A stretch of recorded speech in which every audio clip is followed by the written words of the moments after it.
Hello everyone, welcome back to another video. Today we're going to be teaching how to install a CPU. Now the main thing is when installing this very precious piece of art that is the main brains of a machine, it can be very difficult. So don't touch the bottoms. No, I said the bottom. I meant don't touch the pins underneath. This can cause damage to the CPU permanently, and that meaning if the pins just fall off, that's the end of your computer. Yeah, that's the end of your CPU, more like. So be careful when touching these things. These can be very careful. I don't want to do it on my main rig because I don't want to break it. This is my old PC. I'm doing it on here because it's just a testing PC to do fit around and everything. So this is just my testing bench PC. So how do you install this? You keep asking, man. Well, simply get the CPU, line it up very carefully. Now you have to, oh for God's sake, don't touch the bottoms. Don't touch the bottom. Don't touch the pins. And just gently place it in, just like that. Then clip it down in place, and it should be fitted in. Once it is fitted in, you have done the process correctly. But also, check for any broken CPU pins. None of these are broken, so we're lucky. Where does it go, you ask? Make sure, this is. If you inserted it wrong, you may have broken them. But these are not broken. But let's just do this one more time. Clip it into place.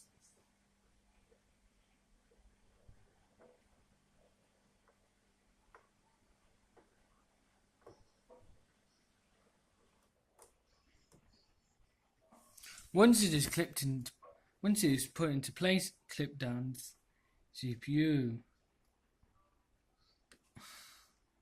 I hate this. This is like such a nightmare.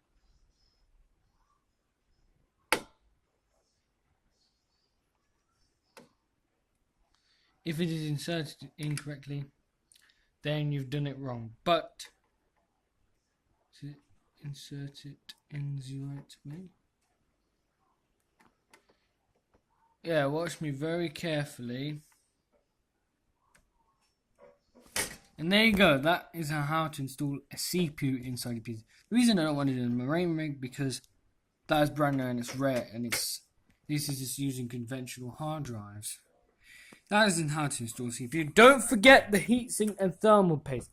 Remember, if your CPU heatsink is stuck to the bottom and your CPU heatsink came with a motherboard, then, or if you want to remove the CPU with the heat, let's just pretend there's a heatsink here and you want to move. You have to unscrew the screws off the heatsink.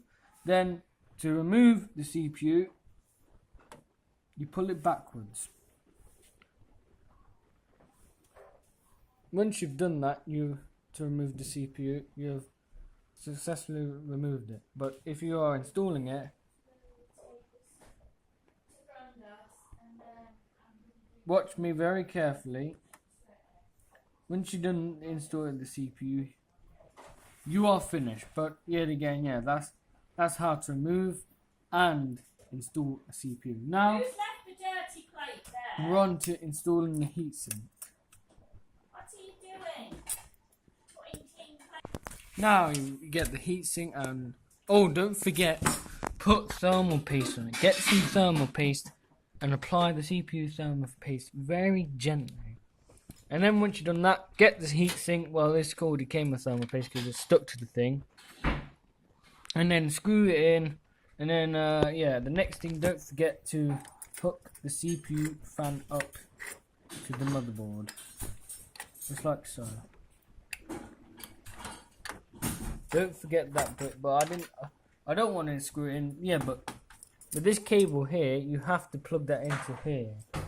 Wherever the CPU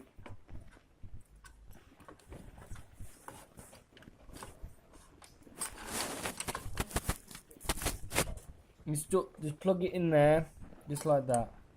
And to remove it, you have to.